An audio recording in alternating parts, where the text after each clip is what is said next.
Welcome to IBTV. పంపిన చెత్త బుట్టల్లో ప్రజలు చెత్త వేయడం లేదని సీఎం రేవంత్ రెడ్డి చేసిన వ్యాఖ్యలపై ఆయన అభ్యంతరం వ్యక్తం చేశారు. ప్రతి నియోజకవర్గానికి చెత్త బండ్లు ఉన్నప్పటికీ వాటిలో కొన్ని వాహనాలు రిపేర్లో ఉన్నాయని చెప్పారు. టైర్లు అరిగిపోయిన వాహనాలను కార్మికులు మరమ్మతులు చేయించుకుని నడిపిస్తున్నారని తెలిపారు. నగరంలో చెత్త సేకరణలో కొన్ని సాంకేతిక సమస్యలు ఉన్నాయని అన్నారు. ఇప్పుడు బేట్లో చూస్తే దగ్గర 100 నుంచి 200 వరకు బండ్లు మా కార్మికులందరూ కూడా ఆపుకోవడం జరిగింది. రోజు పొద్దున 4 గంటలకు లేచి 5 గంటలకు వెళ్లి స్కానింగ్ చేసుకుని ప్రతి విషయాన్ని కూడా హెడ్ ఆఫీస్ కూడా ప్రతిరోజు వెళ్తుంది, బండి వచ్చేది రాంది. ఇవన్నీ తెలియక మాట్లాడుతున్నాడో తెలియదు కానీ మరి ఇంకోటి ఇంతకుముందు గవర్నమెంట్ లో 4,500 ఆటోలు ఇస్తే ఈ రోజు 5,000 ఆటోలు అనేసి మాట్లాడము. వీళ్ళు పనిచేస్తలేరని మా కార్మికులందరి మనోభావాలు దెబ్బతినే విధంగా సీఎం గారే ఆ విధంగా మాట్లాడడం అనేది చాలా బాధాకరం.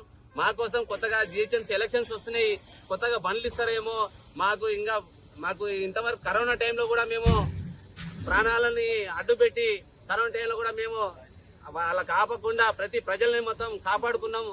అది కూడా గమనించకుండా ఈ రోజు చెత్త కార్మికులు ఉంటేనే ఆ రోజు కరోనా టైంలో బాడీలు కూడా లేవట్టి మేము బండ్లాలు వేసుకొని తీసుకుపోయిన రోజులు ఉన్నాయి.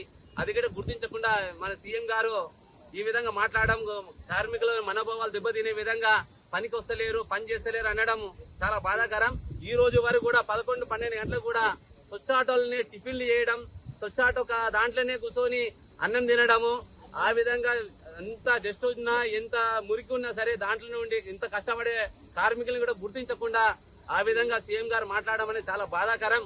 కాబట్టి మీడియా మిత్రుల తరఫున కూడా మా స్వచ్ఛ ఆటో కార్మికులు ఎంతగానో కష్టపడుతున్నారో వాళ్ళకి తెలిసే విధంగా ఉండాలని కూడా మీడియా మిత్రుల తరఫున సీఎం గారిని కోరుకోవడం జరుగుతుంది.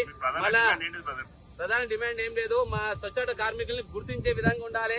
పాత బండ్లు 2015 ఇచ్చిన బండ్లన్నీ తుప్పు పట్టిపోయినాయి, చాలా వరకు డ్యామేజ్ అయిపోయినాయి, చాలా వరకు అసలు డిస్మాంటిల్ అయిపోయినాయి.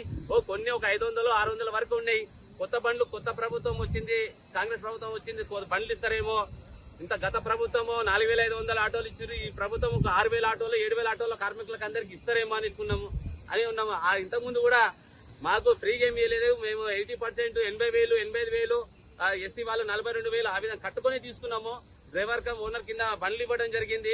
ఇంతకుముందు ప్రభుత్వంలో కాంగ్రెస్ ప్రభుత్వం కూడా రేవంత్ రెడ్డి గారు ఇస్తారనుకున్నాం కానీ ఈ రోజు మా కార్మికులు ఇంత కష్టపడి ఇంత పనిచేస్తున్నా కూడా జిహెచ్ఎం నుంచి ఎలాంటి రూపాయి రాకుండా రిపేర్లు మెయింటెనెన్స్ చేసుకుంటా టైర్లు వేసుకుంటా ఈ విధంగా ఇంత కష్టపడుతున్నా కూడా మమ్మల్ని గుర్తించకుండా మా మీద ఈ విధంగా మాట్లాడమని చాలా బాధాకరం.